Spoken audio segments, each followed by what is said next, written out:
yeah, whatever happens, happens. I've done a lot of these things, really. So Great, I great. just relax and enjoy myself, really. Absolutely. Here we And are, live, my friends, live on the Metal Voice. And who do we have today? Well, we have a legendary DJ manager. I don't know. He's done it all. He's been there from the rise of hard rock to heavy metal to the new wave of British heavy metal to the rise of Iron Maiden and so on and so on and so on. Neal Kay, a pleasure to have you on. And of course, Stjepan Juras from Yeah, Croatia, author, major Iron Maiden historian, we should say, right? Written so many books on Iron Maiden, different flavors, but he's got a new book. It's and I just remember the title, The Biography of Neal Kay, correct? and this time it is official. Official forward by none other than Steve Harris of Iron Maiden. You can't get a better stamp of approval than that. Neal, yeah, it's a true pleasure, my friend. It's a true pleasure to thank have you. you on. The book is called Recollections of a Rock DJ. There you go. Because, well, I've always been that as a sort of starting point in my working life for everything I've done, more or less. I've always been an entertainer. You know, that's what I am. It runs in my family. That's where it comes from. I consider myself an entertainer rather than just a guy who played records. You know, my grandfather was what do you call them over there? A vaudeville artist. Yeah, he was a musical artist in the 1920s. Davy was a song and dance man.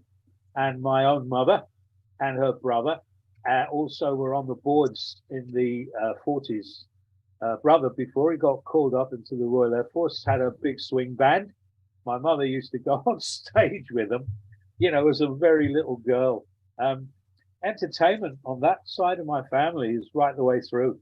So, you know, the characterization that I have or whoever I am, wherever it comes from, I believe that's where it started. But I never knew my grandfather. He died in 1952 when I was just over 2 years old. So I never really met him. But my mother's stories about him have stayed with me forever. He was an artist, a great one. And, You know, Neal, I want to talk about you and Stjepan, how you connected first, and we'll get into your background and all about the book. How did you guys connect? And Stjepan, maybe you want to just speak to that. I can tell a little. First, excuse me for my bad English. I'm not. You speak better English than I do. So I started many years ago to write some kind of biography of Steve Harris, but it is not biography. It is a book about him, told by many friends, family members, and when you start to write a book about Steve Harris, Neal Kay is the first person in mind, and I tried to find him everywhere on the internet, and finally I found him. And we spent many hours on chat. I remember it was a New Year Eve, so everyone celebrating outside fireworks, but we talk about Steve Harris, Iron Maiden, and their friendship, and that's it. And after that, everything started. So Neal can tell you more. well, I think there was about 10 years went by, Stjepan, between, you know, being interviewed by you for that book and then you suddenly contacting me again with a view to, you know, doing my own biography. But you do remember, and I have to tell everyone out there listening, you know, I was not very happy with the idea of a biography of mine coming out. And the truth is that it took Stjepan maybe 3 months even to persuade me that it would be a good thing. You see, I never considered myself that worthy of having a biography. I always assumed in fairness, that people who play in very large bands are worthy of having their story told. After all, they're international rock stars and heroes. I've never really ever thought of myself in any way like that. What I apparently did, to me, way back then, was so everyday and normal, and we just like did it. It wasn't for fame. It certainly wasn't for fortune, that's for sure. And I never considered it special, to be honest with you. I did not in any way. And I thought it presumptuous that somebody offered, that I could have my own biography out there. What? I haven't got anything to say. Who am I? Nothing really. I was just a little DJ. That was it. The fact I got involved in a whole load of other stuff never occurred to me that anyone would even be interested. Neal, and this is a great segue here, right here, Neal. How you were shaped. Go ahead. Sorry. Yeah, the truth is that Neal is a living legend among many metalheads all around the world, and that's what I tried. Have you been drinking some of this again? Oh. Yeah. Well, Neal, and I can, and we'll go into what shaped you to become, or to sort of inspire you to do what you did, right? Well, let's go back a bit, right? You talked about your family, right? But you grew up in, I guess, post-World War II, right? As they're picking up the pieces, there was no heavy metal. There was no hard rock. It was a dream. Look, I was actually born 4.5 years after the end of the Second World War into a post-war period of total austerity. The results of the German Luftwaffe were still there for everybody to see. Bombed out buildings, bomb sites, temporary accommodation put up by the government for those that had nowhere to live as a direct result of the Germans bombing nearly all our major cities and doing their damnedest to destroy everything. Over the course of the winter of 1940-41, that's when the Blitz, as they called it, happened. When they couldn't subdue us, they ran off and started with Russia. Thankfully, that gave us a breathing space. But by the end of the war, we owed a huge amount of money to America. In fact, the war debt was only paid off, I believe, about 10 years ago, maybe 15. Wow, that's crazy. It was billions. Look, crazy. The Americans, for them, the Second World War started on the 8th of December, 1941, the day after Pearl Harbor. We've been at it since the 3rd of September, 1939. If you speak to the Poles or the Czechs, they'll tell you it was even earlier than that. But the fact is that although obviously the Allies won, what we did was kind of lose the peace because we were in a very bad way. There was rationing when I was very small. You got coupons in books. You're only allowed to have so much sugar, so much bacon, if you could find it. Fuel, petrol was definitely rationed. And later on in my life as well, with other problems of strikes and stuff, I've still got petrol coupons.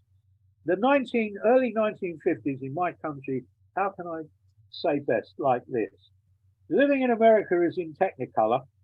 Living back then in the United Kingdom was in black and white. There was no television for a start. They had experimented with it before the war. But of course, it stopped immediately. There were no real transmissions anyway. Nobody had a television set. They were unheard of.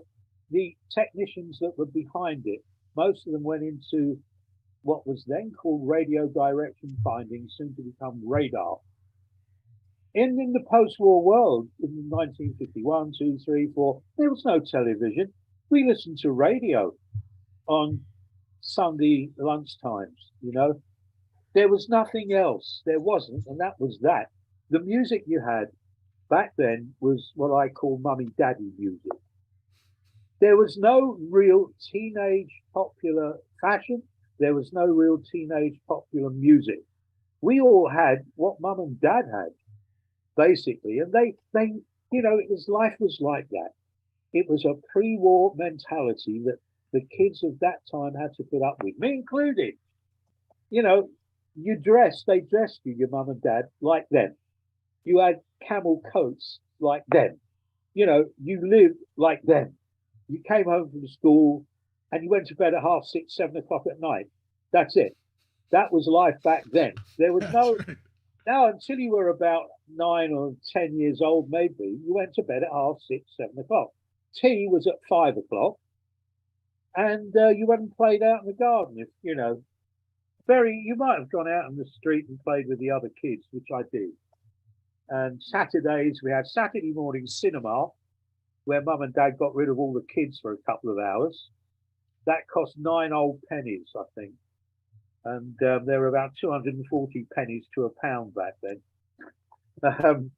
We were pre-decimal. It was transport. Steam locomotives. There were no electric trains at that time. There were no real diesel locomotives at that time. Everything was steam driven. The railways of Europe were totally destroyed by the Allies during the war, the Americans and the British Air Forces. That had to be done to stop the Germans resupplying themselves at the various fronts. Consequently, after the war, all their railways were rebuilt in a more modern way with electric power. But our railways kept running through the Blitz and everything else, and they never ever got rebuilt after the war immediately. It was cheaper, they discovered, to use steam locomotion than it was to electrify all our major lines. So, we had all the smoke up in the air, power stations were coal-fired. There were no supermarkets of any sort, hadn't even been heard of. You went shopping to your local grocers, and then you go to the butcher, and you do them all. And if you wanted the shoes repaired, you went to see, the cobbler down the road who fixed your shoes, leather soles. And your shoes looked like Dad's shoes, only smaller versions. I think looking back, it was terrible. There wasn't 1 ounce of freedom to any kid back then. None. It was dead conformity, just like you never spoke unless you were spoken to. If you did speak out of turn, you were told to be quiet and go to your room. It was an awful life looking back on it, but it's what was accepted and it's what was known. I think they call this millennial hell. Okay, go ahead. Oh, it was that all right. But of course, we didn't know any better. We might go over to the park when we got a bit older and play together in the park until, I don't know, in summer, 6:30, come home for supper, then go to bed. I used to play tennis with my friends in the park. We'd do stuff and we'd spend Saturday all day over there. We all got push bikes in the end, and I used to ride with my friends, maybe 40, 50 miles on a Saturday, just out and about, getting some air, because there was nothing else to do. Television in the United Kingdom didn't even start until 1955. And even then, they came up with like puppet programs for little children, but the teenager hadn't yet been born. Things only started to change when the American rock and roll bands, the first generation of, finally came over. Bill Haley was probably one of the first, in fact. Rock Around the Clock. Yeah, but they were films as well. They made sort of films that involved these rock and roll bands and like the American teenager to be. They're always at school. They're always, jiving at school with the band on stage and the kids would, be there. It was the very beginnings of something we saw that looked as a teenager, what were you drawn to musically? Like Bill Haley? Was it swing? Was it jazz? Like, what was it? I only heard what my parents heard. I mean, the radio never played rock and roll. Right. I mean, in actual fact, some of it stayed with me through the years. And as I moved into becoming a producer rather than just a DJ and started getting involved in music, I have to admit that freely that I love Glenn Miller. His arrangements in brass are fantastic. he was one of the few that came up with the idea of harmonizing brass sections and also within the sections in root thirds and fifths. And up until then, it had rarely been done. You know, he was a fantastic musician and writer himself. You know, we just had pop music, well, popular music of the early 50s. It wasn't our music, it was mum and dad's music. As soon as the guitar was heard for the first time, mummy and daddy withdrew. They didn't know what it was. They thought it was, you know? That was the face of my father. By the way, Loopy says hi. Loopy says hi, Neal. Hey, Loopy, how you doing? Welcome. Welcome. What can I say? It ain't my show, but, you know, I'm honored to be here, really, thanks to Jimmy. And my biographer sitting in the background there, by the way, is Stjepan Juras, who is, co-writing my biography with me. And he joins us tonight from Croatia, which is a very long way from Canada. Yeah. Yes, it is. It's about 7 hours. Yes, by I was plane. Probably more than that, actually. Well, anyway, yeah, so, you know, it was a weird start. What music did I used to listen to? Wartime entertainers on radio survived into the 50s. But that's what we had. We had all these different comedians, big bands, singers, you know, Sinatra, you had on the radio, Bing Crosby. From home shore lands, you had Billy Cotton's band show, stuff like that. And there were the Goons. Yeah, we did have the Goons, and that was the only. Thank you, Loopy. That was the only difference that Okay. there was. Well, I mean, they were. What was the tipping point now? What was the tipping point? So now you're listening to mommy and daddy's music on the radio, and there really is controlled and very little of it. But then there was a tipping point where everybody goes. There was, because basically what happened was things started to open up with the arrival of the American 50s rock and roll bands. You know, the radio could ignore it for only so long. There were no pirate ships in the 50s. That didn't happen until the 60s. And that was because the BBC still refused to acknowledge rock and roll music, teenagers, or anything other than mummy and daddy.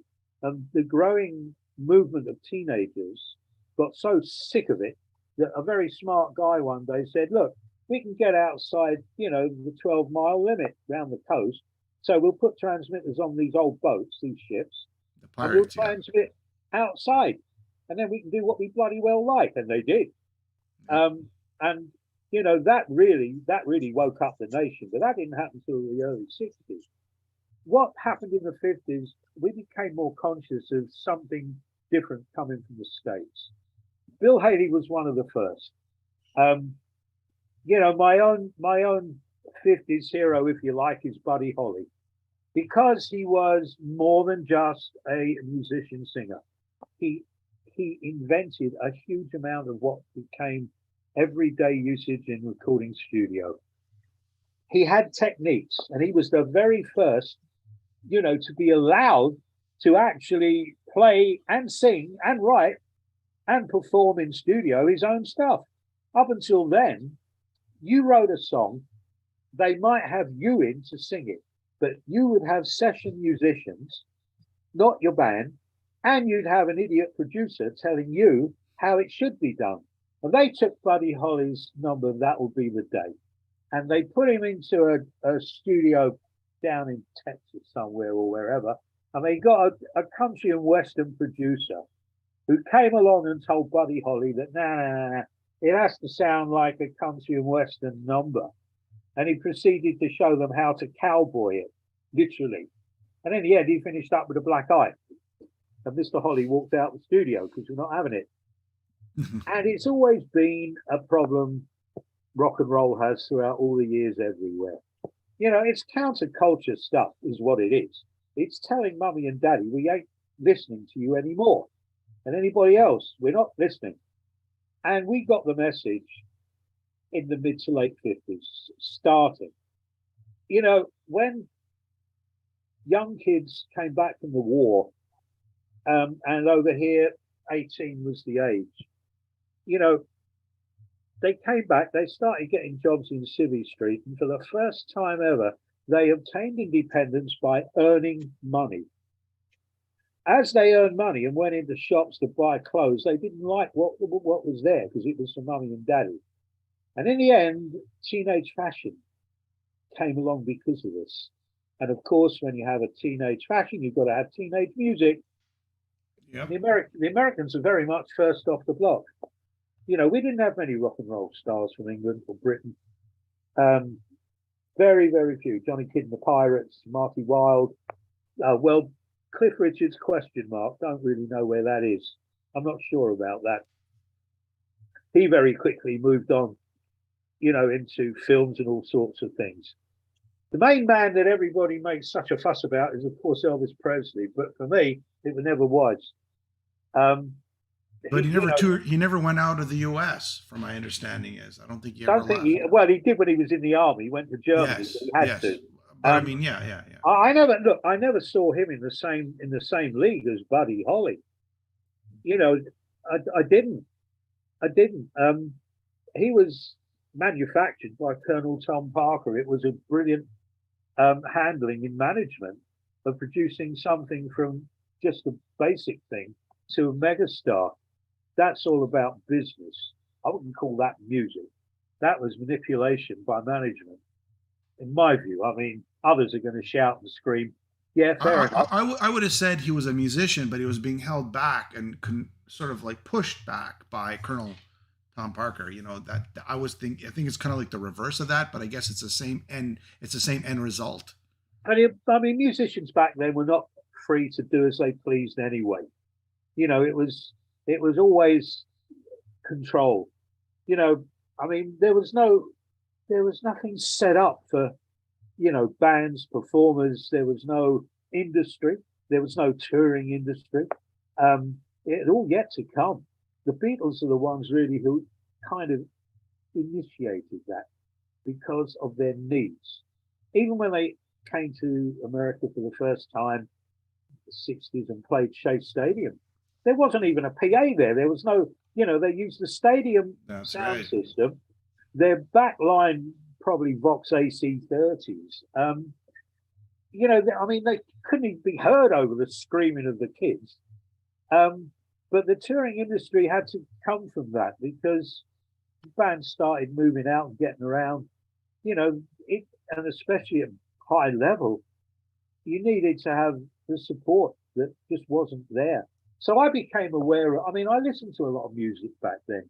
We had Italian stuff and God knows all sorts of weird things. But you also had an awful lot of film soundtrack that was played on radio as well. And that kind of caught my attention, orchestrated music, an awful lot. You know, I mean, the war epics were still very prevalent in the early 50s. Billy Cotton and his band did the Dam Busters March. That was a hit parade, you know, number one. You know, we had all these things. You know, Neal, it's interesting that you're mentioning all these things. The picture that you're putting in my brain is basically The Wall by Roger Waters, the way he puts that up from Vera Lynn to, you know, Bring the Boys Back Home, to the whole post-war dream gone to, you know, crap. It's amazing how all these, you know, you're talking about basically everything Roger Waters used to sing about, right? So, well, that's right. I mean, we never had any input. Nobody ever listened to young people. Those that walk the corridors of power, both socially, in politics, in government, they were all wartime brought up ex-military people. They wore bowler hats in the city. They strolled with rolled up umbrellas. They were very stiff-backed. They ran the BBC. They ran the radio. They ran the music business. They ran bloody well everything. And you couldn't get past them. I want to ask Stjepan a question here, because I know we're kind of like leaving him out here a bit. What was the first big band to break out of Croatia? And you're talking about a country that sort of, you know, again, it was a little slower than most countries to bring in the rock and roll and such, right?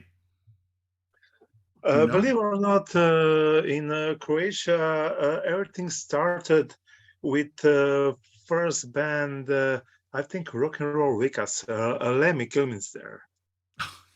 Yeah, he was first bigger band. Because you had the whole communist thing happen, right? You have the whole communist era, and I'm sure the bands weren't really coming over as much, right? Because of Yugoslav Republic was on the border of Iron Curtain, so we connected. We were connected with East and West. So in the 80s, after rock and roll, Vickers came Deep Purple. After that, Queen. After that, Rolling Stones and Iron Maiden also in the early 80s, and so on. So we started with hard rock and heavy metal. And let me ask you this: did the radio and the TV play this, or was it all tape trading underground? It was more underground, on the radio here and then, but more underground, the word of mouth, and growing, cooking behind, boiling, and after that, Big Bang. Everyone loves that rock and roll, and there's a song of Twisted Sister, "You Can't Stop Rock and Roll," because you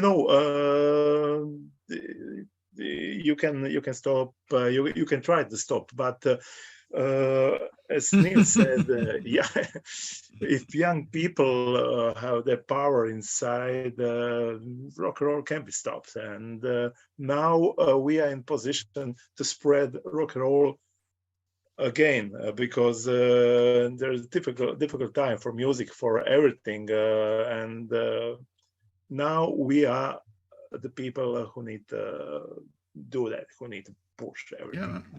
Yeah. All right, again. So Neal, let's continue on your journey here. A little bit of Croatia sidestep. And I just want to continue. So yes, go ahead. People need, if we want to push everything, people need to know past. People need to know the way how rock and roll started, how everything started, how heavy metal started, which people push over the boundaries. So, story of Neal Kay. Neal maybe thought he was non-popular or non-important, but his story is crucial for birth of heavy metal in the United Kingdom, and need to be spread around. You bet. Exactly. It's very, very kind of you to say so, I have to say.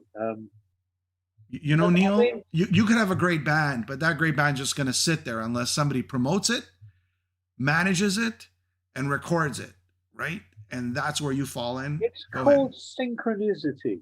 Sure. You know? Yeah. And synchronicity usually refers to the line that's drawn when all the planets line up together. Synchronicity.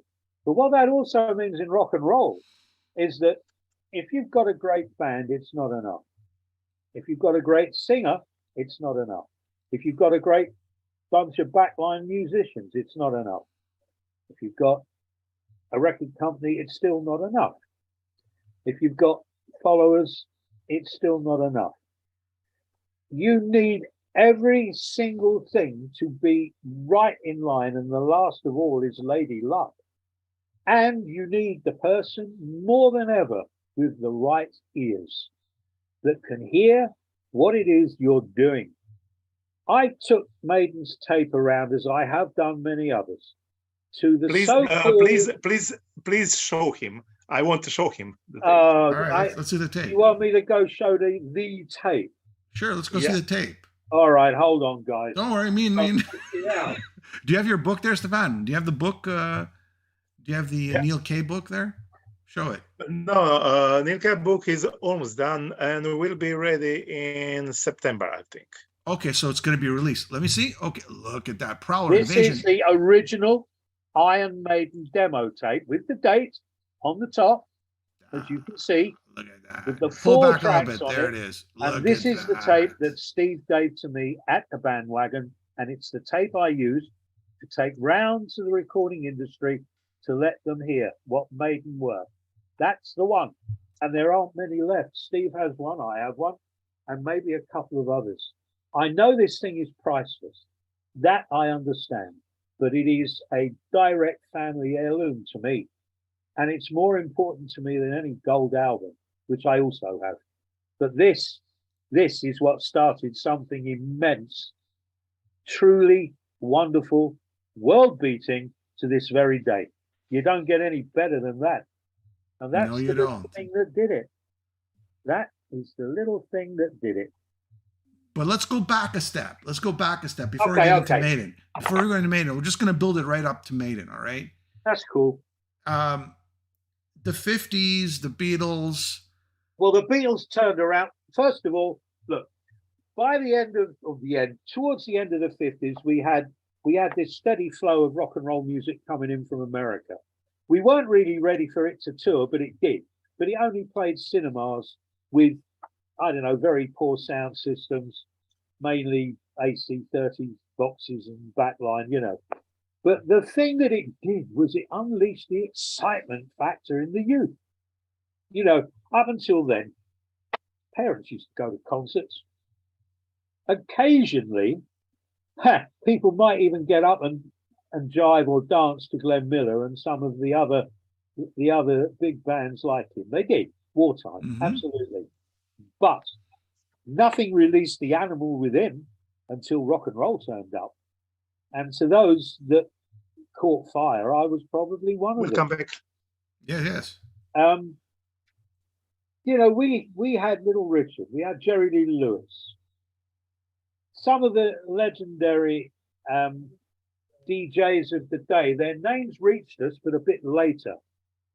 We weren't aware of what they were doing and how they were doing it. We realized that the American government and all the others that are in control of everything would probably not like rock and roll very much. In fact, it turned out that they hated it. You know, It was turning our kids into animals, I recall hearing. You know, they tried to stop rock and roll because it would they were afraid it would bring down the government, and that's what it was. They thought that the youth of America would turn against all authority and pull everything to pieces. The performances were wild. Kids went crazy, you know, to rock and roll. And I understand why. And in the words of Jim Morrison, it was 5-1. The generation outnumbered the parents 5-1. That's right. That scared them even more because the numbers were not on their side. That's right. Not only that, but rising from the masses at that time in the States to what I considered to be maybe 2 or 3 of the most powerful broadcasters in rock and roll America at the time. My own hero, Alan Freed, he's the guy that actually invented the term rock and roll. That's what he called it. He was the first. Over on the West Coast, you had Wolfman Jack. Yeah. And Wolfman Jack used to talk like this, baby. It's the Wolfman gonna get ya. And he invented this brilliant character. And he played great rock and roll, and he was listened to far and wide. There was also a guy called Murray the K. And he was like the third. I mean, there's obviously others, but they're the ones that I was particularly interested in. Because Alan Freed worked with bands. He was like an early example of me in a way. I'm like a later example of him. He didn't just play records. He put on shows. He did. And he went and found some of the great 50s rock and roll acts. Not just bands, but singing groups as well. You know, Dion and the Belmonts was one of his. He found them. They were called that because they lived off Belmont Avenue. You know, I mean, it was multiracial back then as well. That's another thing to remember about rock and roll. It's very, very important, I feel, because it's one of the earliest examples when there were problems elsewhere in the country, where whites couldn't go into black clubs and vice versa. Even on a Buddy Holly tour that he did with black artists, once they got down south, Holly wasn't even allowed in the same hotel the others were. He had to pretend that he was like a porter, a lowly Batman for one of the black acts, carrying his cases into the hotel. But rock and roll did actually break the barriers, because it didn't matter about your colour once you played or sang. No one gave two shits about whether you were black, white, or purple. The only thing that mattered was the music. It mattered to those that were promoting the show. Those, straight people that just hadn't got a clue in their head. It mattered to them. But in the rock and roll fraternity of the day, it didn't matter at all. When Buddy and the boys got called up to New York for their first show, which was at a theatre in Harlem, no one actually believed that they were a white band. They thought they were a black act. And when they turned up at the theatre, they were amazed. It was a black theatre. It was like for a black audience, and the boys walked in. Oh my God, don't tell me they're a white band, for Christ's sakes. They're going to get mullered later. It was that sort of a thing. But out on tour, you had a mixed bunch of blacks, whites, whatever. And the record companies were putting together these brilliant tours of all different kinds. They'd only do a couple of songs each, maybe. It wasn't like it is today, where you get major concerts and the one band and the support. You had a load of different artists going out, and they'd do two or three of their own songs. And then maybe the guitar players would stay on stage and help to back a singer that was coming on next. But let's fast forward a little bit, because I think sure. We'll go. Okay, then Jimi Hendrix. Jimi Hendrix. Yes. He comes on the scene and he sort of breaks in the UK, right? And just it's just a game changer from everybody in the UK to the United States to everywhere in the world. It was complete racial plus guitar player. It's just but we'd already had Chuck Berry, and he was black and rock and roll. That's right too. Forgot about Chuck Berry. There you go. That's right. I mean, I love Chuck Berry. Always did. He had a unique way of presenting it. He was but even Sting from the Police, the night he saw Jimi Hendrix, it was game over for him. He wanted to be a musician, right? I mean, it inspired generations and generations. Well, Hendrix had a very unique way of presenting the guitarmanship. Yeah. He discovered his own way of doing it, which was completely unique at the time. He was very heavy, had a huge, heavy sound. I mean, really and truly, Jimmy started out in the 60s. It wasn't the 70s. He was dead. He was dead soon after the turn of the 70s. I mean, his major works were all done in the mid to late 60s, really. That's right. Over here, Hey Joe was his first single. Actually. We had various others as well. He took Bob Dylan's Watchtower, All Along the Watchtower, and turned it into his own major track. It was great. Right. Yeah. Very nice. And then go ahead, sorry. Go on, Jimmy, it's all right.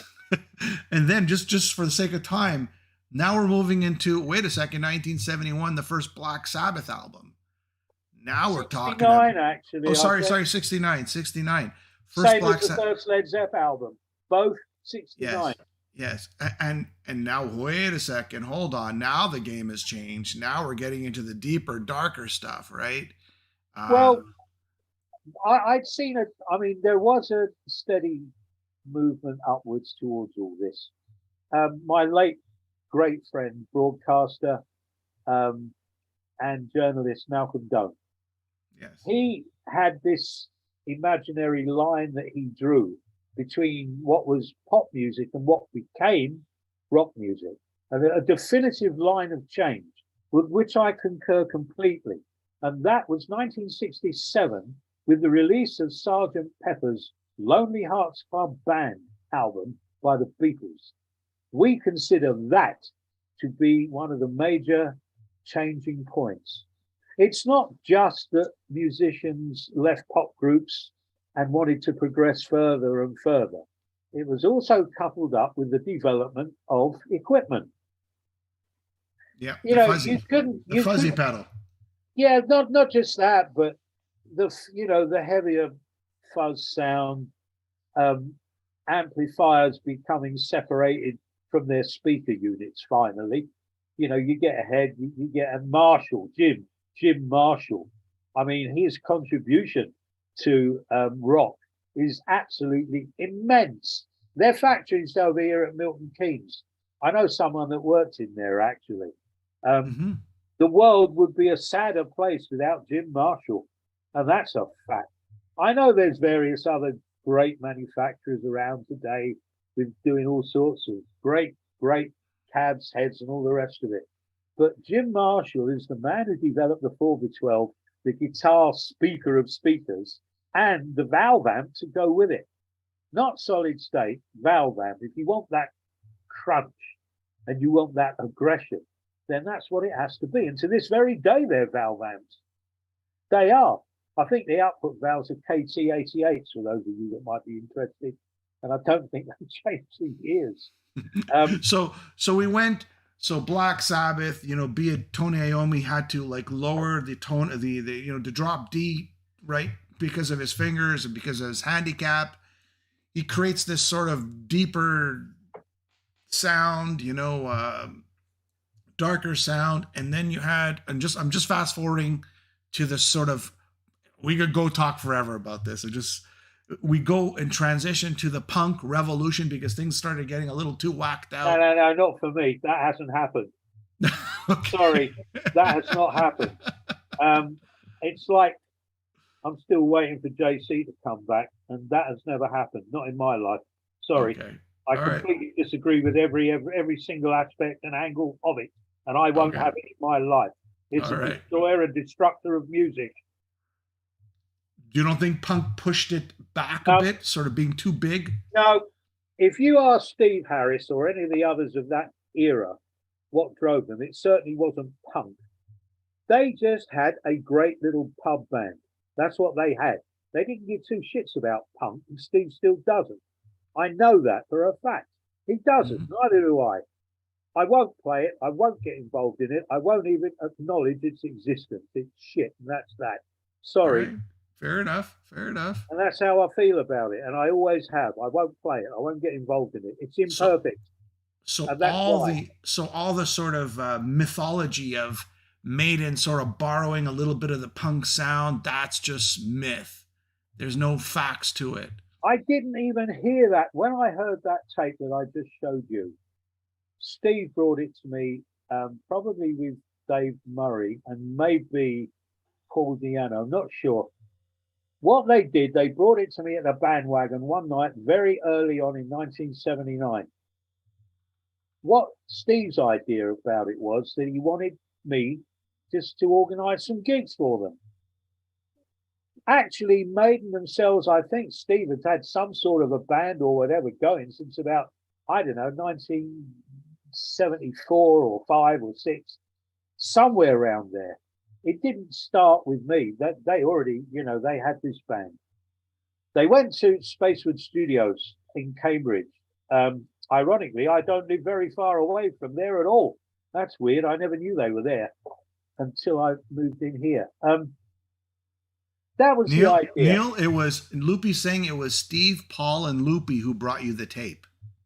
Loopy? Now, Loopy was a Loopy's trying to get in there. now. Oh, wait a minute. Maybe it was. Hang on a minute. Loopy. Steve Loopy.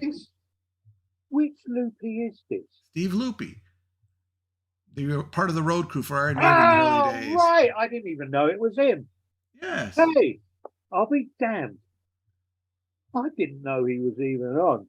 Steve, I know he Paul, and Loopy. I didn't acknowledge or even remember him being there. I thought it was Steve, Dave Murray, and one other. I thought it was Paul. I wasn't sure. It is Paul. Steve, Paul, and Loopy. And he goes, he was there, and Neal called me. I don't remember that. I was there, Neal called me. Well, we got a little bit of history here. I never knew that. I don't remember that. I remember Steve. I know damn well the idea was that he wanted to get some gigs at the Bandwagon. That's why he brought me the tape to go away and listen to it. And I was very rude at the time. There's no question that I was. I said to him, yes, Steve, you and about 500,000 others. And to this day, just recently, Steve and I were talking together, and we both laughed about that point. Because I'm sorry, man. I'm really sorry. So I took the tape home, like I did with all the others, and suddenly it just jumped out and hit me. This one was completely different. For a start, it was very well recorded by someone who knew what they were doing with rock. And back then, you know, demo tapes were much of a muchness. Some of them are so poor in quality and also just musicianship. You know, this one was sparkling, shining. It was absolutely brilliant. Everything about it was fine. The construction of the songs, chord progressions, key changes. There's just everything about it was, I couldn't fault it compared to what else I had to listen to every day back then. I mean, the songs were complete. They were exciting. They were powerful. They were pretty fast. And the melodies were fantastic. The whole thing for me was complete. There it was. That's what I thought at the time, and that's what I felt. And I phoned Steve up and told him that I had to do something about it, you know, because it was just so great. And besides which, all fed up with the bloody industry, not listening to anyone. Usual situation, because they never know what they're doing, and they still don't. So I know I phoned up Steve, probably the next day, might have. And I did tell him, I said, this is great, fantastic, this stuff. Going to make you very well known. Probably you'll never have to look back, Steve, and you're gonna become a very wealthy man. And he just laughed. He laughed. I mean, at the time, I think he was living in his grandmother's house in East London, in Plaistow, or East Ham. You know, and no one had any money back then. Not me, not them, not anyone. You know, we were all impoverished at the end of the day. So it seemed a very long stretch to believe that. But I fervently believed it completely, 100%. The big problem came when you start taking it around. You know what I find interesting? You had a club, the Bandwagon, right?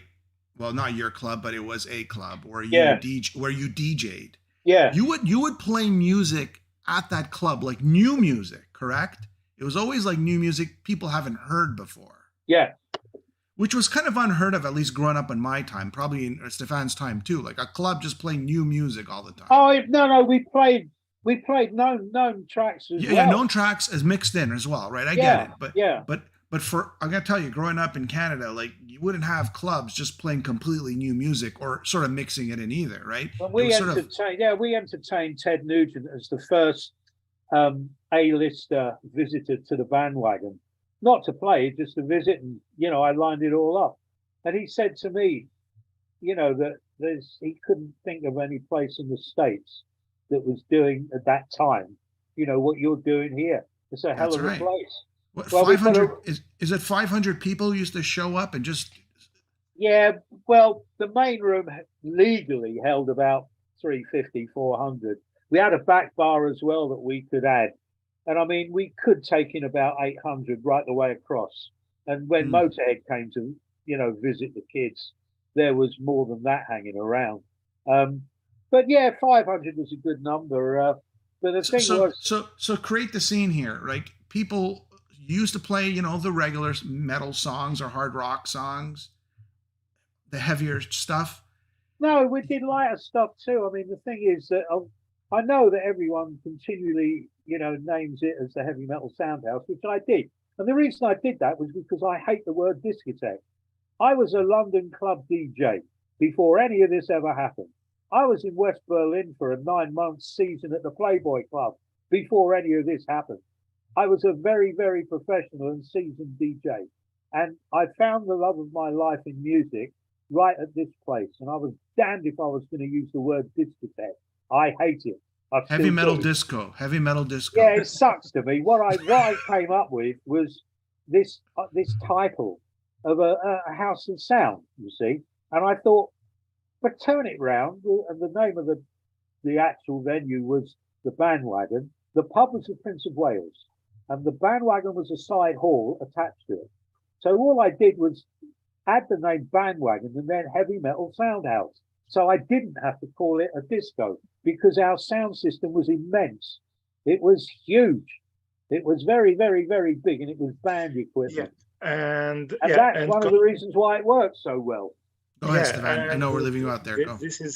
This is some connected story because Soundhouse was something different before, but I think you need to tell him a story about Judge and how everything started to be rock and roll. Yeah, all right.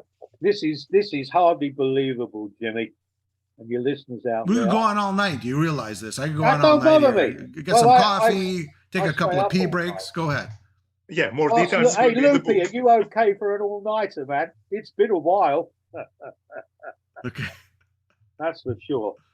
Go ahead. Sorry. Look, originally the format at the Wagon was like this. First of all, the pub itself didn't run the entertainment. They were subcontractors called Steeples Discotheques. I was hired by them.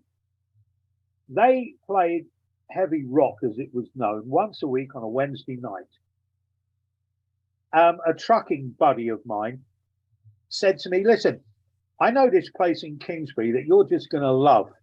And once we've finished trucking and I've had a bath or whatever, why don't you meet me? And I'm going to take you down there to this place because I think it's going to be heaven for you. And I was pretty knackered, actually. I said, oh, all right, we'll go out for a beer, you know. That night, we met outside the Prince of Wales. He took me into the bandwagon for the first time. The place was absolutely packed. On stage, there's a couple of guys spinning some rock sounds, right? They don't particularly look rock. One of them's wearing a shirt and trousers, very boring, you know, the usual thing. But the thing that got my attention was the goddamn sound system. Fucking great Altec Lansing horns as wide as anything you want. There was some mid-band sort of shavers. There was some seriously big scoop sort of bass bins in there. And it was like a band PA, big band PA, part of. And it was fucking loud as hell. And it was quality, and it didn't distort, and it roared. And I'd never, ever even seen a system like this in any of the clubs that I had worked in, either in Germany or in London or anywhere. It was an absolute animal. I thought, fuck, someone knows not more than what they're doing. They know everything. This is how you play rock. And the other thing that interested me was this. I noticed that their DJ mixer, the console, with the decks and the mixer in the middle, it was being flown on chains from rafters in the roof. And the reason for that was the system was so loud that the pickups on the cartridges were feeding back on the bottom end. It was picking up vibration. Everything was so loud and it would hum. It would feed back. So they had to fly the thing free, like a ship's compass. Crazy. You know, I thought, fuck, what is all this? The next minute I know they put out an announcement. Is there anybody in the place tonight that fancies joining the team up here to play this sort of music as a DJ? If you're down there, come up and make yourself known to us on stage. How could I refuse? I was so very experienced as a DJ, unquestionable. I knew what I was doing. And I just loved the music. It was in my heart and in my soul. So I went up there, and within 2 records, I got the job. But it was still only once a week. The other nights, you know, it was mixed bag. They made me play this, that, and the other. Because I worked for Steeples Discotheques. They were the subcontractors at the bandwagon, not the Prince of Wales or Charrington's breweries. They didn't organise anything. Then they were on other nights playing commercial music of the day, pop music, you might call it, right? And the police had been watching the bandwagon for a long time because there was underage drinking going on. Because most of the kids, they're not 18. No kids that go into clubs to listen to that music are ever 18. They're 14, 15, you know. It goes on all the time. Some of them are 13, those that can get away with it. And, you know, through the years, it's been everywhere, worldwide. Anyway, this particular local police inspector had some sort of a grudge against the wagon for some reason or other in times before my time. And he mounted a raid on the bandwagon one of these commercial music nights. And the license was coming up for renewal, the music and entertainment's license. And he caught them red-handed. And he stopped the music and he took names and addresses. And it turns out most of the kids were well under 18. And he was determined to close the wagon. That's what he wanted to do. He wanted to shut down the bandwagon because he was a miserable bastard. And he was. I don't even remember his name, but I can tell you for sure he was a miserable bastard. We'll That's call him right, MB. I said bastard. Anyway, Okay. So who cares? So it's like this. The governor of the pub, the manager of the Prince of Wales, together with the governors from Steeples discotheques, approached me and said, look, we've got a real problem here. We stand to lose everything. We have to go to court and oppose the police action. We want you to go to court because you speak well. You know what you're saying. You know what you're doing. Go to court, stand up and speak for us when the time comes and the judge allows anybody else with any comments. We want you to represent us. And I said, all right, I'll do it, but there's no guarantee I can do anything. You know, I mean, hey, I'm up against the police here. And the day came, Wembley magistrates, actually, the magistrates court, not far from the famous football stadium, actually. We went there. The judge seemed like a decent old stick. My nemesis, the police inspector, was there with a whole host of others. And he stood up and said, yes, we oppose the license because of the trouble there, the fights there, the underage drinking there. Didn't mention drug taking because at the time I don't think there was any. Yeah. But he definitely, and he said, you know, complaints from the neighbours with people leaving the premises after hours, blah, blah, blah, blah, blah.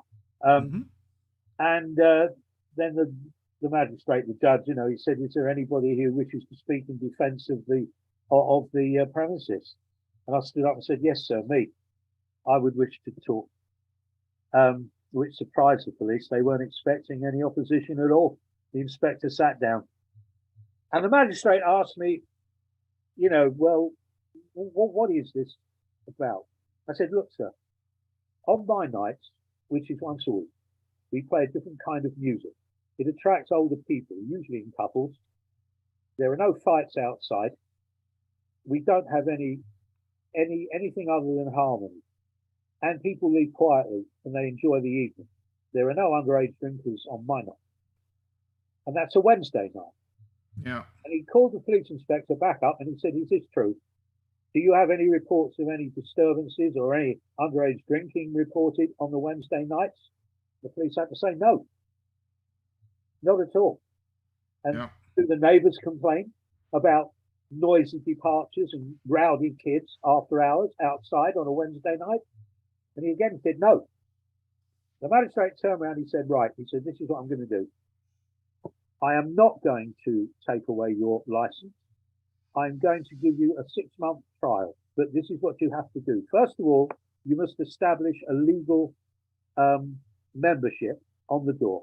Everyone has to prove that they are over 18 by birth certificate, passport, some means or other. And everyone has a membership card. Okay, that's what you must do now by law. The second thing is that you have to play your sort of music every night. The other form of music that brings in the young element is gone. There's only your kind of music every night of the week that you're open. And I'll give you 6 months to prove that you can re-establish order and run the place correctly. So by order of law, I was given the bandwagon 6 nights a week. Thank you. From my one. Pop music, dance music and all the other shit left by the stage door backwards and never turned up again. In one foul swoop, the law gave me what I wanted. So much for breaking the law, right? Let's never. It was almost a Judas Priest moment, but officially. So, in actual fact, God bless the magistrate. What can I say? That immediately opened up everything. Neal, I had a wagon every night. That's amazing. Okay, so the popularity began this, even April Wine, right, from Montreal, Canada. Yeah, here where I did their tour with them in Britain. Yeah. They're from Um, here, and they had a huge success over oh, there. they were Probably, lovely. What a nice bunch of guys. Um, yeah. we entertained them at the bandwagon. Well, basically, what happened was I realized now that I had to really work because I had all these nights to fill, and I can't do the same thing every night. So fortune always smiles on the brave, Jimmy. The next thing that happened, we got Jeff Barton from Sounds. I needed the media to, expose what we had. We were in the midst of the punk revolution, and everywhere that was the fashion, the And you, music. you didn't like that. You didn't like that at all. You No, I didn't didn't like know. I that. didn't like it at all. I wouldn't have it there. Quite rightly so.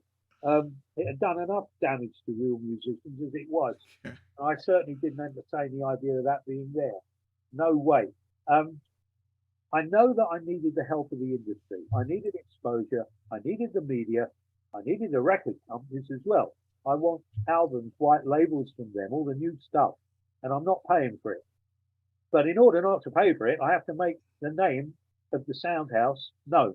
And in order to do that, I needed press down there. And in order to do that, considering we weren't in London, over about 14 miles northwest of London, how the hell do I do this? And then it came to me, personal appearances, never been done before. Gigs, Hence Iron Maiden with DJ Neal Kay. No. April 1. Is that what No. you're doing? No, Yeah. no, this is before Maiden never showed up. Neil, With Ted Nugent, then. I can remind you, Neil. We talked last time about visitors of bandwagon, and all we who live in other countries think that people from London, the London is full of metalheads, but you have. You have different. You have. I should explain that to Jimmy and the listeners. Explain them about Good point. visitors. Yes. Yeah, very good point, Stjepan. Jimmy, what Stjepan's talking about actually is quite right. I didn't realize, I never knew.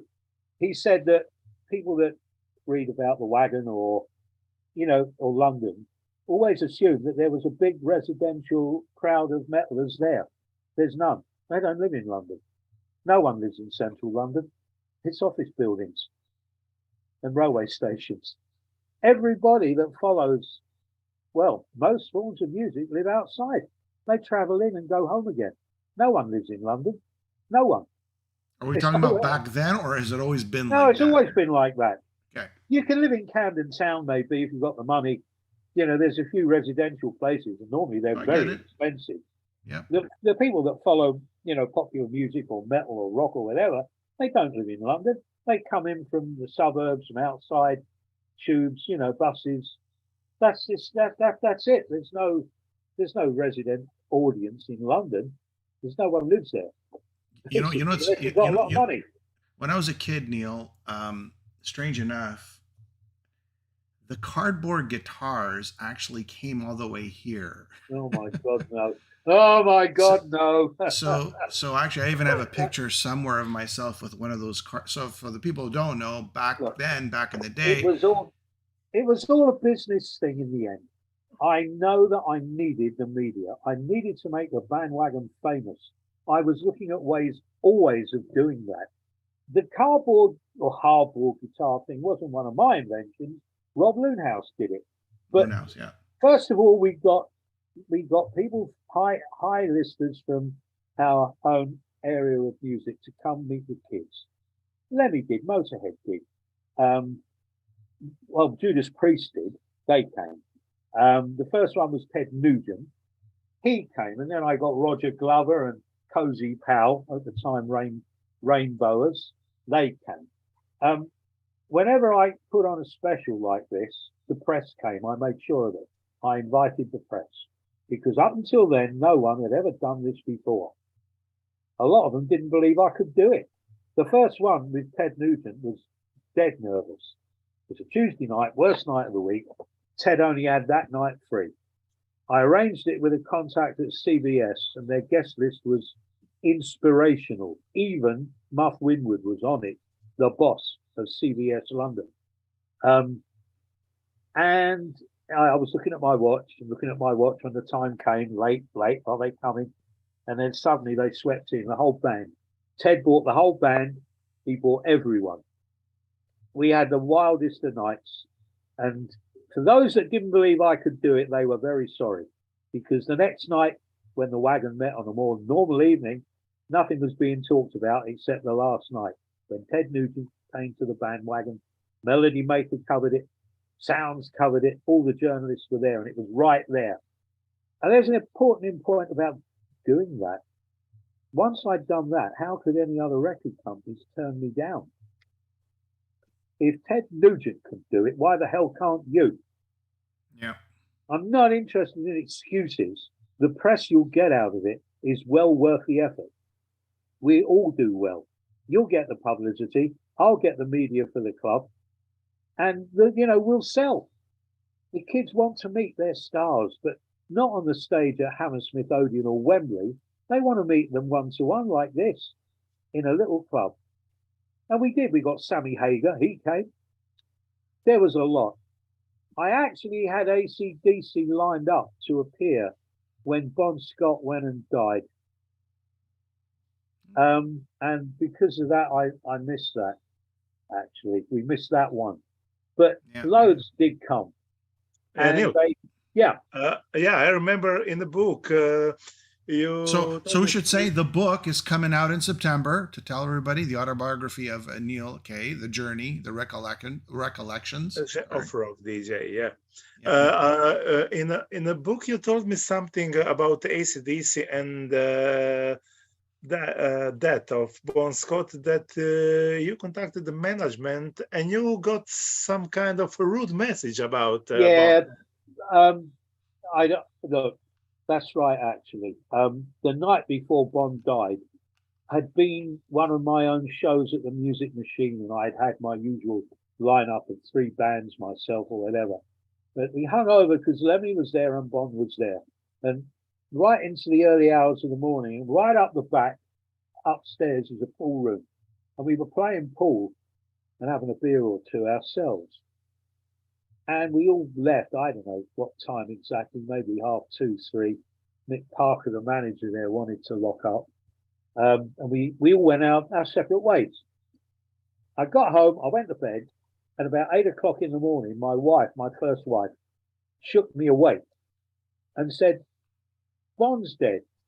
I said, don't be ridiculous. I was playing pool with him, just less than 4 or 5 hours ago. He can't be, don't be stupid. And she said, he is. Put the news on. And he died in his car of something, swallowing vomit or something. I was absolutely flabbergasted. I had Peter Mensch's numbers because we were dealing with him anyway to try and get AC/DC to visit the wagon. Wow. And also we knew because of something else that was going on. What'd you think of Bon? I mean, he was rock and roll. He was rock and roll to me. Just to finish. Just let me finish this. Go again. Sorry. I phoned up Peter Mensch, and said, is it true that Bon's dead? I can't hardly believe it. He said, yes, it is. He said, the king is dead, long live the king. What? And at that moment in time, I guess I was still too soft, because I understand these days exactly what he meant. With a big band like that, you have to go on. Somehow you must go on. And Bon Scott was the leading light up front of AC/DC, and he was revered and loved by millions. Mm-hmm. And he was Mr. Rock and Roll for me, one of them. He was. Yeah. But hard-bitten Mr. Mensch had already decided that the band goes on, so Bon's dead, who's the next one? And that's kind of what I got down the phone, Well, it's kind of cold right away, right? It's cold to say something. Absolutely. It's absolutely. Very cold. But that's the only attitude to take. Yeah. I mean, what else do you do? Yeah, they had, the fans were in mourning.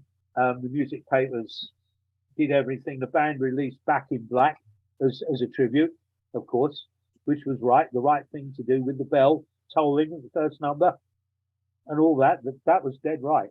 It was me that was wrong. I was too sappy, you know. You gotta develop this hardness about you if you're going to be successful, haven't you? You know, there's a time and a place, but for those that are inquiring, there's no question the band must go on. Yeah, here's also another story with Peter Mensch and his business partner. They visited Neal and they try to take Iron Maiden. So imagine Iron Maiden in this management. So you can tell them the story about Maiden, about praying Mantis, about it had to be Def Leppard. Well, I mean, look. This is one of the weirdest stories, Jimmy, but it's dead true. Absolutely true. One night about 10:30, I'm in my little apartment with my first wife in Colindale, northwest London. 10:30, there's a knock on the door. I'm not expecting anyone. It's a night off. I've gone downstairs, opened the door, and Peter Mensch is standing there with Cliff Bernstein, who was at that time head of A&R for Phonogram Los Angeles at that time. I didn't know either of them. I'd never heard of them. I didn't recognize them. I didn't know them at all. And Peter says, "Hi, Neal." He used to say my name like that, so dragging. He said, "Can we come in? We know about you. We've heard about you. We know what you do. We wanted to check out some of your other demo tapes because for us, it's too late now for Iron Maiden to get them." Mensch came representing the international management company that he was attached to at the time, Lieber Krebs. His buddy, Bernstein, was with Phonogram, and they came hunting for bands, one to sign to management, one to sign to record company. That's what they were doing over. Mm-hmm. And they were too late to get Iron Maiden. They'd already gone. And I'd had Praying Mantis' demo tape around me for a while, and it was absolutely brilliant. Mm-hmm. More commercial than Iron Maiden, different style, not really metal, good rock, very, very melodic, and great performances vocally, vocal harmonies, very nice songs, very accessible for rock radio or any radio. They had some terrific ballads as well. I had tried with the industry in England because it was obvious to me.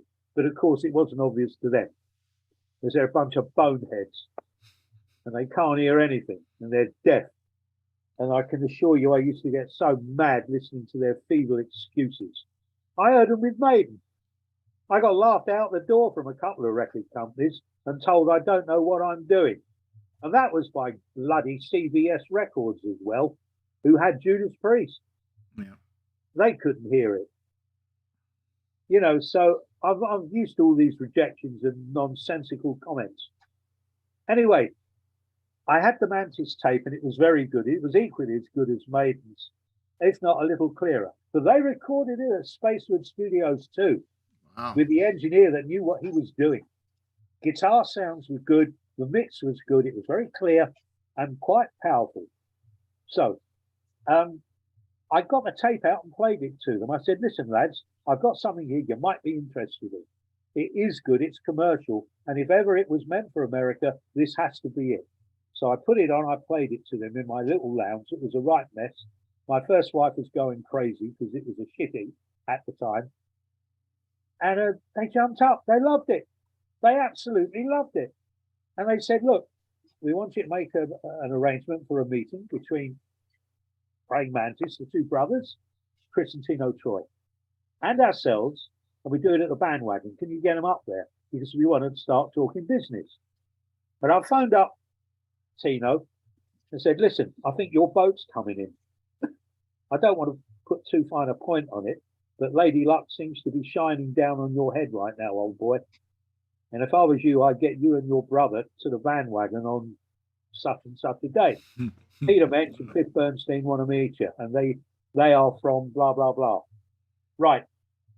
The night came. I'm in the middle of my stage trying to play music to the punters. On one side of me, I have Chris and Tino Troy. On the other side, I got Peter Mensch and Cliff Bernstein. And they're talking across me.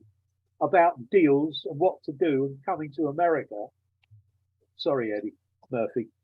And, you know, there's this sort of cross chatter going on. In the meantime, I'm just trying to play sounds and keep an audience happy. Anyway, I gather there's a little bit of disharmony accruing on one side here. And what it is this. Menzies said to the boys, look, we will take you to America. We will agency you. We will record you. We will make you big. You will never have to look back again. Everything that you have ever desired or wanted out of rock and roll, we will give you. We love your songs, but we feel you need a frontman, a separate singer, and a keyboard player. You get that, and we'll take it. There is the carrot, big red carrot. And they said no. They said no. Tino said, well, we don't think we need another singer.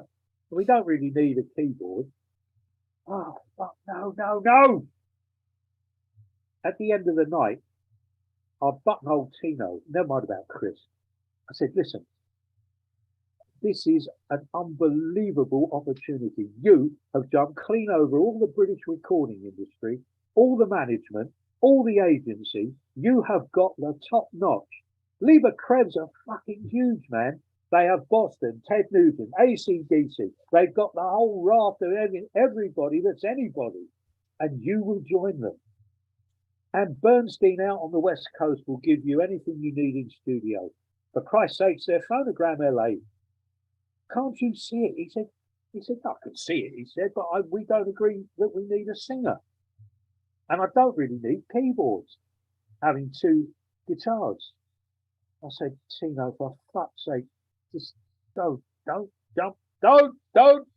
Just don't. Anyway, I said, look, think it over. And then outside, Menchie and Bernstein got hold of me as well and said, listen, we want you to pressurize them, put every ounce of weight you've got on them to sign with us and get a front man, get a keyboard player. And for 10 days, the battle of wits went on. My phone was red hot. There were no mobiles in those days. Nope. It was just phone. Menchie would phone me up. I'd phone Tino up. And then it went back down the line again. After the 10th day, Menchie and Bernstein went elsewhere. The offer was shut. It never happened. And the big irony is that years later, when I toured to Japan with Mantis, and even before then, they had a separate frontman and a keyboard player. That's right.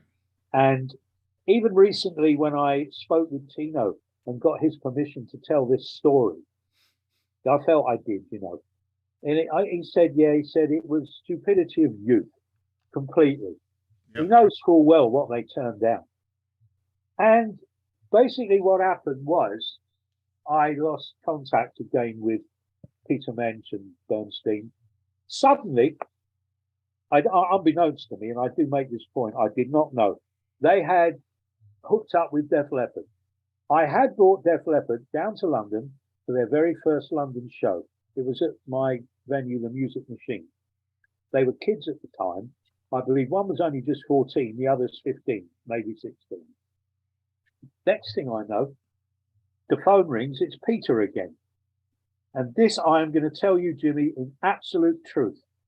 I know Joe Elliott doesn't believe it, and I've had feedback from him that he thinks it's a load of old bollocks. That's Canadian for balls. I know that. I've learned that over the years. Yeah, well, that's the word. That's the language I use, and I ain't reticent about it. Basically, what happened was this.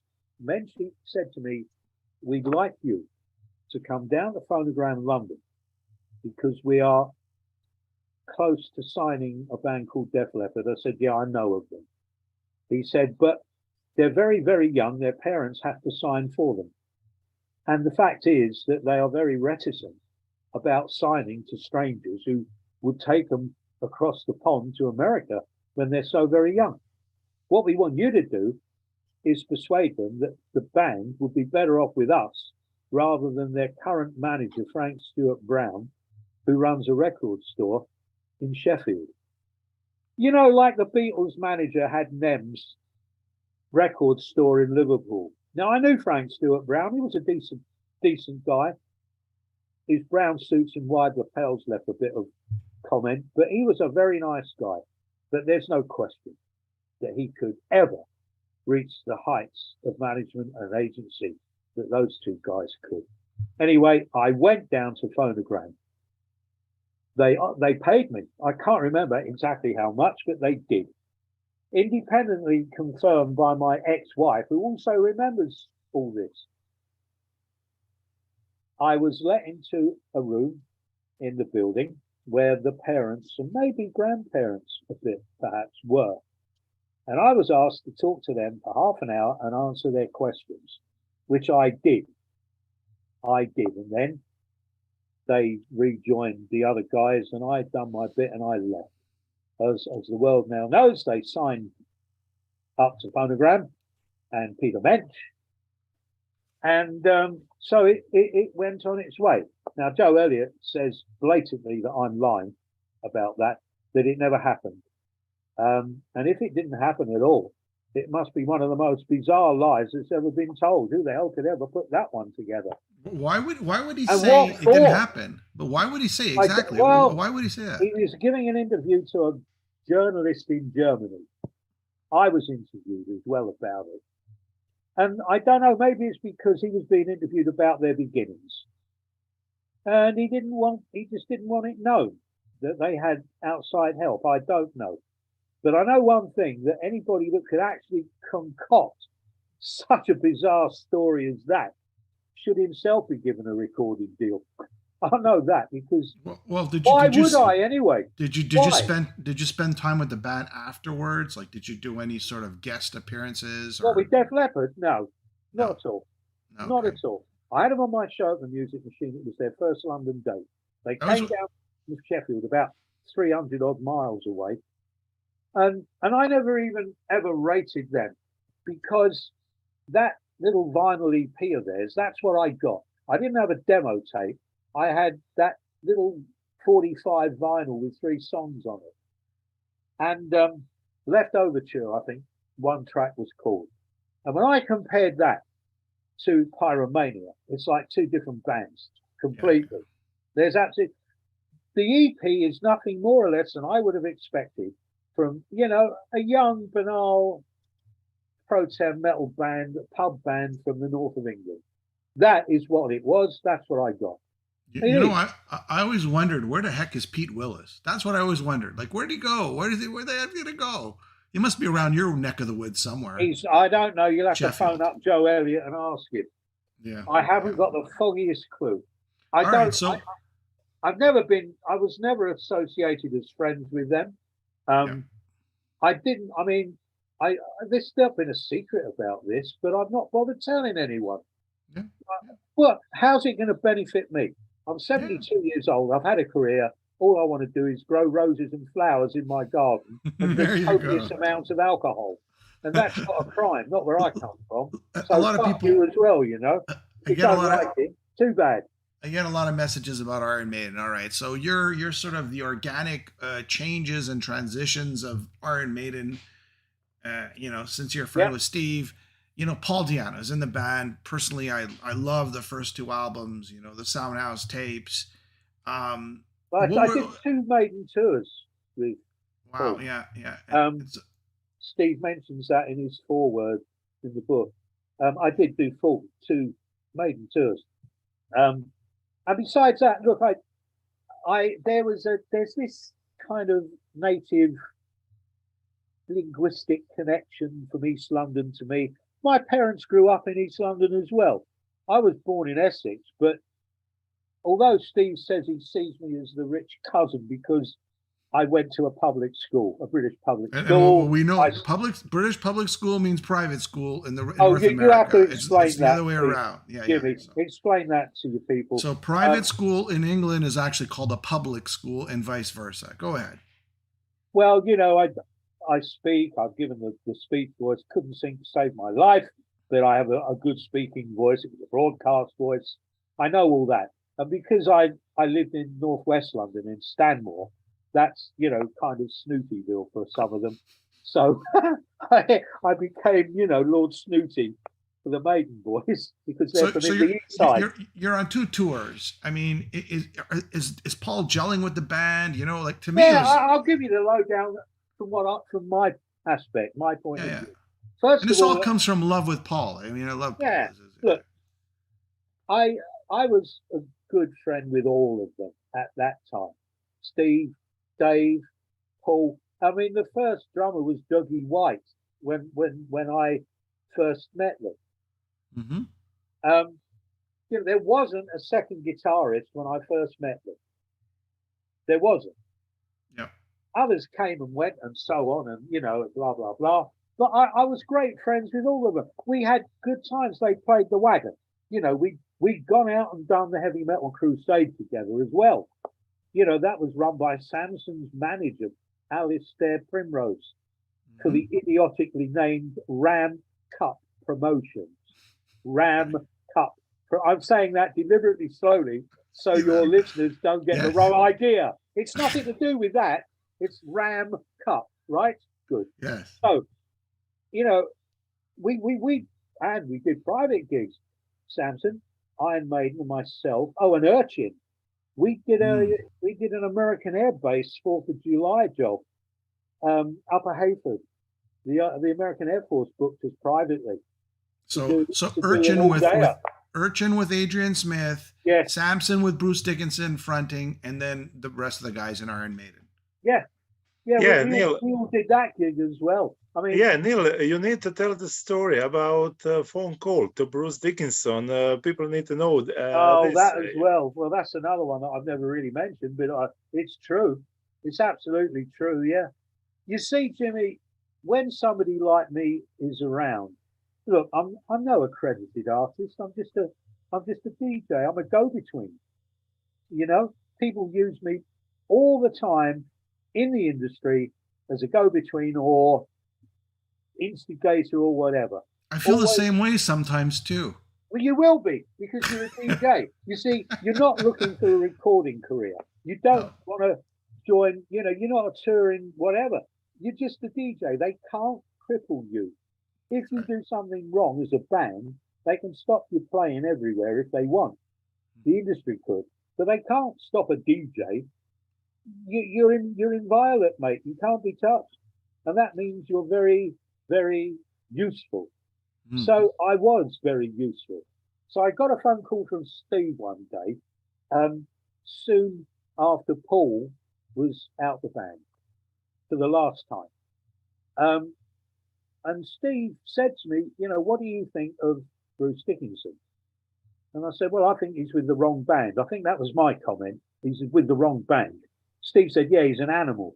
He said, listen, I want you to contact him and I want you to ask him to meet you at your next gig over in East London at the Green Man Leytonstone. Get him down there. I want you to give him this phone number and tell him to phone me. I can't obviously do it myself because I'm in Iron Maiden.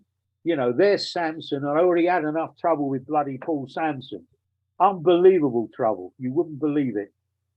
And he said, it's like a delicate situation, right? So anyway, I phoned up Bruce. I said, listen, Bruce, I've got a message for you from Steve. I want you to come down and meet me at my show, The Green Man, Leytonstone, Thursday night, blah, blah, blah, blah. All right, be there. I've got a message for you. So he did. He turned up. We sat down. I remember it clearly. I said, there's a phone number here. Steve wants you to phone him privately, right? Because I think I've got a funny feeling that your life is about to change. I ain't making any guarantees nor promises, but reading between the lines, if you don't do this, you'll be missing out on a great future. Do it. Do it. Do it. Okay? And I gave him the phone number, and of course, the rest is history. So whatever happened to that story where Smallwood was talking to Bruce on the side, hey, do you want to join Iron Maiden? And then, so I guess that really was a precursor. Your story was a precursor to that. Never heard about it. I don't know. I never heard about it. It was Smallwood saying, yeah. You took him to the side. Look, Rod and I were friends in the very early days. I had him on the back of my motorcycle once. We went down to Twickenham to watch a rugby match. He was a member of a rugby team that were based at Twickenham. It was either the Harlequins or the Wasps. And I'd played rugby football at school like he did. He was at university. I don't know if it was Oxford or Cambridge. I think it was Cambridge. That's where he met Andy Taylor. But Ron and I were very close friends at that stage. And I picked him up one time on my motorbike, and we rode down to Twickenham to watch a rugby match. So I knew Rod well, but I don't know anything about that. I'm unsure, so I ain't going to say anything because I don't know. It probably led. It was probably your conversation. Steve that called me. Yeah. It wasn't Rod. It was Steve that called me about it. And I did do that. What about the tensions with Paul and Maiden? Sort of. Look, I witnessed Paul's behaviour on 2 tours, and the trouble occasionally that he did actually cause. On the first tour when we did Newcastle, there was something about Paul that didn't quite add up, in as much that he seemed to owe part of his allegiance to a different kind of social movement. I don't know, he wasn't so much punk, but he used to wear the weird gear that ska followers did. He had this pork pie hat that had been worn in the 60s by mods, right? And the precursor of reggae was actually called ska. Madness played a little bit of ska in their set, baggy pants and all that. Yeah. Well, they used to do a bit of ska, and Paul Di'Anno used to wear a pork pie hat such as they used to wear. And Steve must have told him a million times, don't go on stage with that hat. And of course, he did. And he went on stage with that hat and a Viking leather, which I found totally ridiculous, but who am I? It's not up to me to say anything. Shut your mouth, Mr. Kay. It's not your problem. I was there as linkman, compere and DJ, and the year of 1980 was good to me. I'd been voted 4th top DJ of my country in one of the music paper polls, and I was the only non-radio DJ to get that far. And that's because I'd been touring and going around and meeting the kids. So I was, I was enjoying touring and stuff. I loved it. And every night the band would, go on, do their thing and everything. And Paul had this problem. He did have a problem.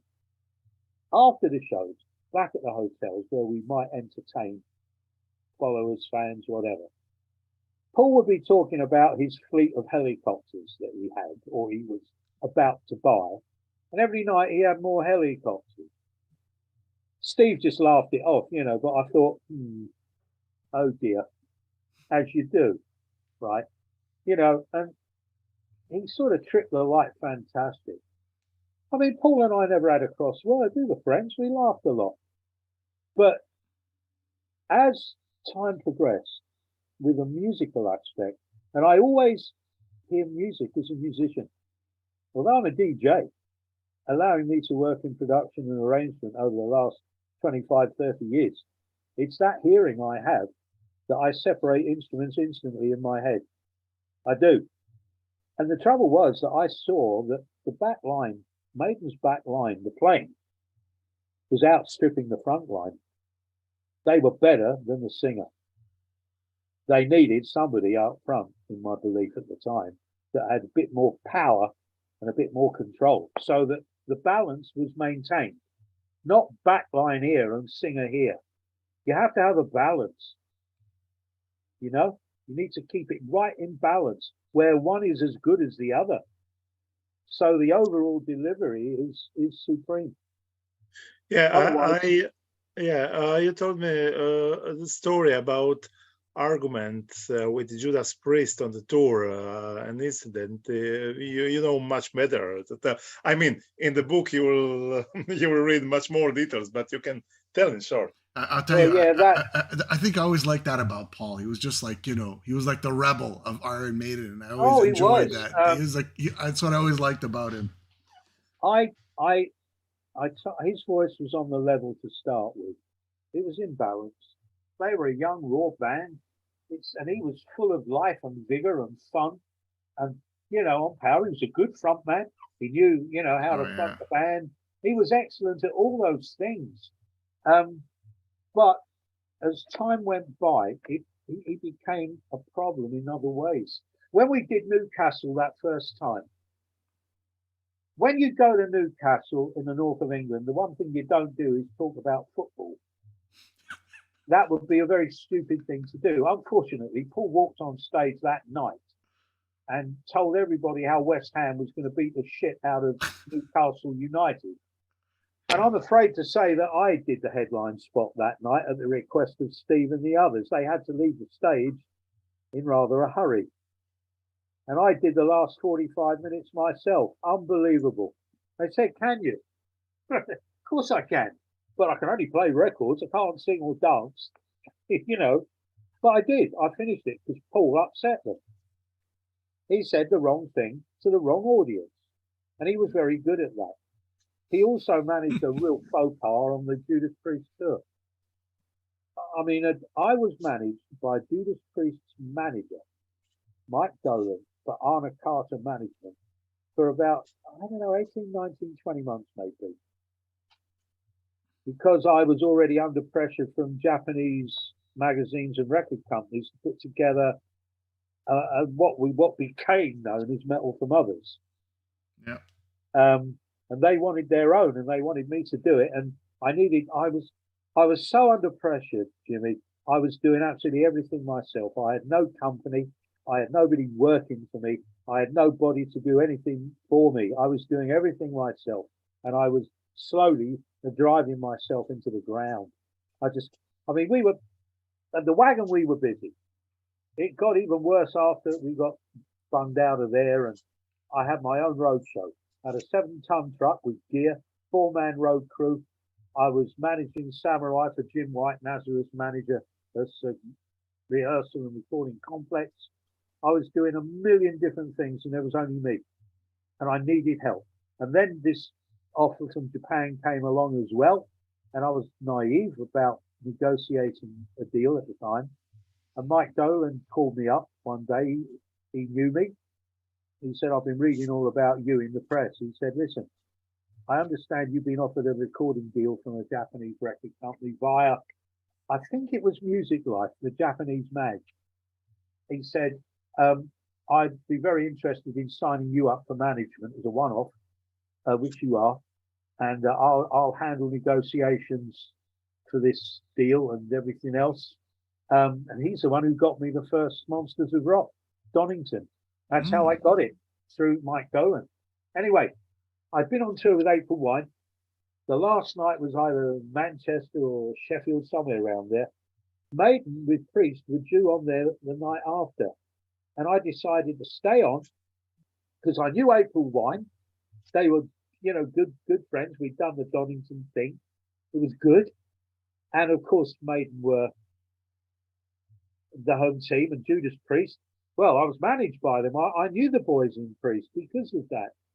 Anyway, I decided to stay over, one day and then go to the theatre that night and go say hello to everyone. Because to me, they were all friends. I mean friends, Anyway, I went up to the kiosk in the afternoon to get some cigarettes at the theatre where they were sound checking in. The next thing I know, someone's bounced me from behind and hit me hard on the head. And I've swung round and it's Kenny Downing. And I said, Kenny, what are you doing? It's me, Neal. He said, I'm sorry, man. Yeah, he said, I thought you were Dave Murray from behind. And I thought, yeah, I suppose we do look a bit long blonde hair, same shape. I said, why? Well, what the hell's going on? He said, you better come backstage with me and talk to Mike. And he took me backstage to the Priest dressing room. And my manager was there, Mike Dolan, with the band. I said, Mike, what is going on? Kenny nearly killed me. He said, yeah, I'm sorry. He said, look, we've got a problem with Paul and the Maidens, and the band ain't talking to him at the moment. And unless we get this resolved, we may have to take them off the tour, And I said, well, I don't understand. You're the best of mates. I mean, you've done so much for them on this tour and everything. I just thought when you left, you were bosom buddies like. He said, yeah. He said, we were until Paul went out on stage and calmly announced that the Maidens were going to blow the priest off stage. And I thought, oh, I heard all this before. Here we go. I said, he didn't. He said he did. And that's kind of rather upset the men in the room. I said, yeah, I bet it has. He said, would you go and talk to Rob and Steve and say that we need an apology? That's the only thing that's going to turn us around. And I said, all right, I'll do it. Like, oh, God, you're my manager anyway. I just want to help smooth things out. So I did go next door. I explained to Steve and Rod what they'd said. I wasn't there. I didn't witness whatever it was. It happened on a night when I wasn't around at that tour. But I said, look, they're saying this, and this is what they're saying. And you know, because you were there, I wasn't. And Steve and Rod had a chat for a few minutes on their own, I think, and then they got hold of Paul and they went to a priest's dressing room and dealt with it. And later on that night or the next night, I can't remember which, I believe there was a birthday celebration in both camps, and they threw a joint party at, I think, Maiden's Hotel, actually, and things were smoothed over and everything proceeded. But I mean, I walked into that one, and that was apparently Paul as well. Well, you know what? That was actually documented also in KK's book. Was it? Yeah, it was documented in KK's book. He kind of speaks to it, maybe not in depth as you do, right? But it's kind of mentioned that, that was a big. It's kind of like a legendary sort of story now. It's sort of, I'd never heard of it from anybody else. Obviously, not at all. The cockiness of youth. That's the cockiness of youth, right? It's like, I'm gonna blow. Yeah, but hang on a minute.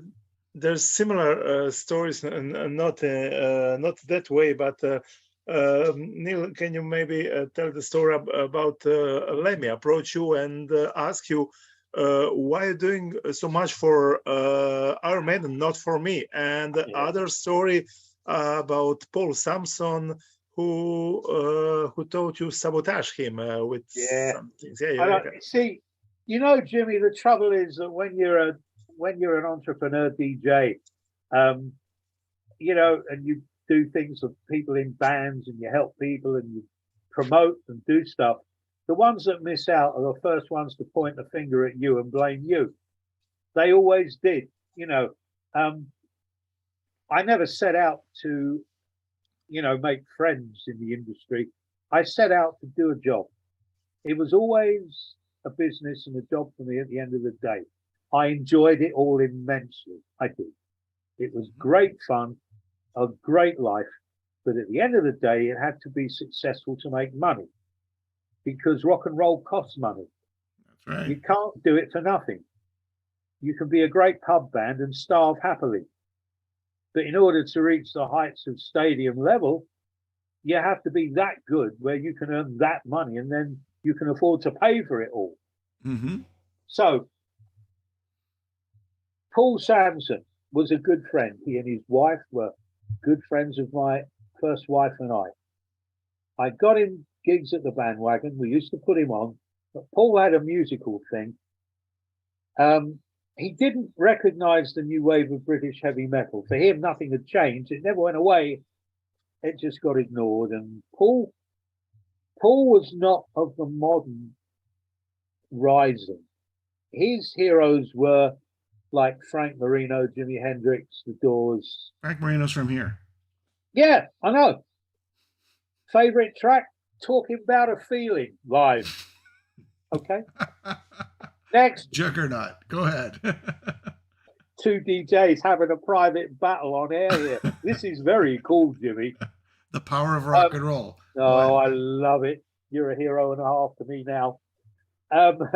So, Paul delighted. Frank has been on this show, by the way. Frank Marino has been on this show. Oh, that's great. I used to love Frank Marino, Mahogany Rush. Yeah, loved it. Absolutely. Great band. But Paul, as younger men, he played this older material. He used to go down at the Wagon, but he was under the auspices of like a blues thing. He played great blues. he did Frank Marino numbers, he did Hendrix numbers, he did Doors numbers. He was entertaining, but he was never going to reach anywhere with it. It was good value. He put bums on seats. I like listening to them. He was a very good guitarist. He really was. Couldn't sing. Bruce wasn't with him at the time. That's right. But they were a three-piece. But they were good. But they were never going to hit the heights with what they were doing. It's all been heard before. It wasn't new music. Anyway, they became friends. I gave them gigs. We went down to his place in South London often, and they came up to us. We used to toke a few, as they used to say, in the words of Cheech and Chong. And we were good mates, but things got out of hand when their loony drummer joined the band. Oh, Thunderstick. Wore a rapist mask. Barry. Yeah, Barry Purkis. Yeah, and finished up in a cage. You mean Thunderstick? Thunderstick, yeah, and then just to top it. He's been on this show too. Oh, he's a madman. But the thing was, it didn't go down with the crowd, not my crowd. They weren't buying into it.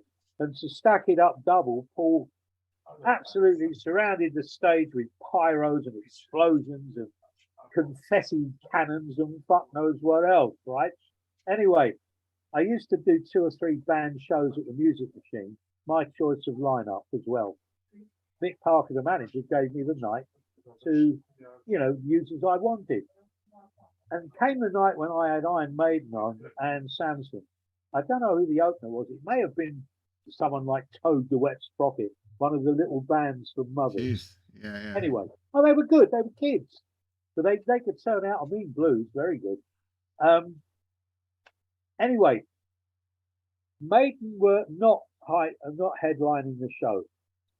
Samson was.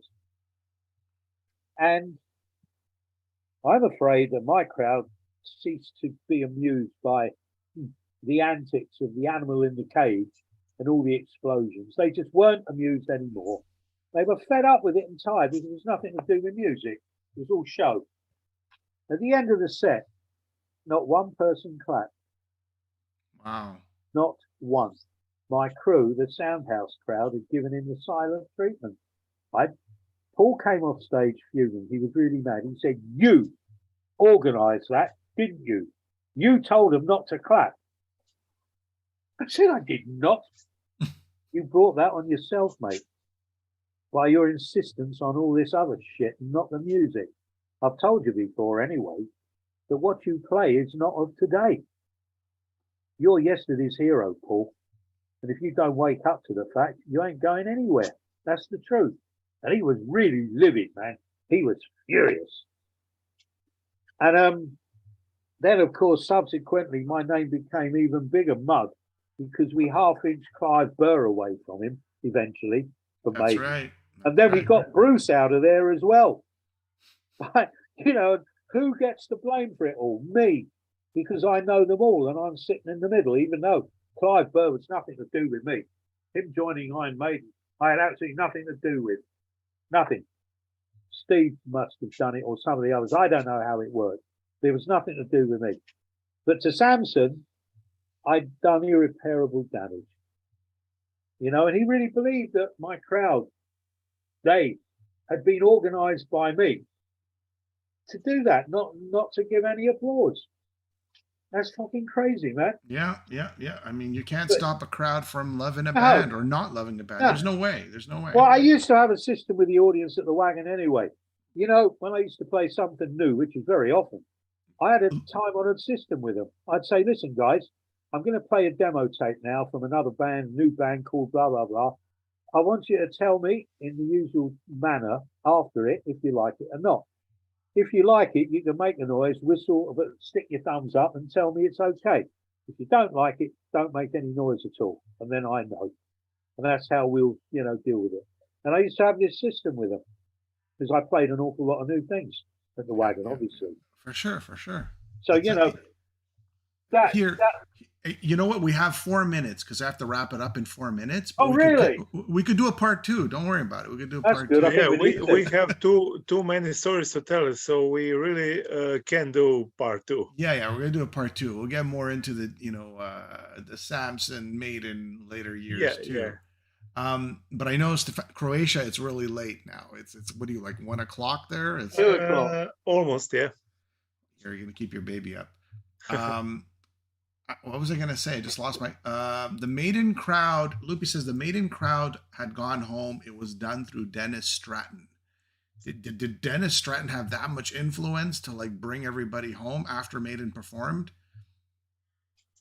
I know nothing about it. Right. I know absolutely nothing about it. On that note, we will do a part 2 because I think we might actually have to do like a 3-parter. This. How long have I got? We're gone for 2 hours. No. How long a break have I got? Yeah, we have many interesting stories about bank robbery, which changed your life, and we have a story about medium, about yes, sir, about Steve Harris' wedding, and have we got a what? Break long enough for me to go visit the little boys' room. No, I think we're going to wrap it up, and we're going to do a part 2 like on another day. That's what I mean. Oh, another day. Yes. Oh, right. Yes. Okay. No intermission here. We don't. The intermission is the final. That's it. It's all good. I just like to say that I hope your listeners, your viewers, are finding it all interesting. I have no way of knowing. I think how it's going down. So. You know what? Yeah. If any of them have any questions for the second part, then if I can answer them, I will. Yep. No, absolutely. Look, I think 2 hours is, we need a break. I think everybody to absorb all of this is a lot of information. It's a lot of great quality. Yeah, maybe it's good information to tell the people when they can order the book. Okay, so let's get in. Tell him this is, so Tom says, tell him this is very good. Austin saying part 2, can't wait. Tell him this is very good. So I'm getting a lot of, and then Kyron is saying, please, love this, please keep going. And then we're getting all these thumbs up. There's a chat going on.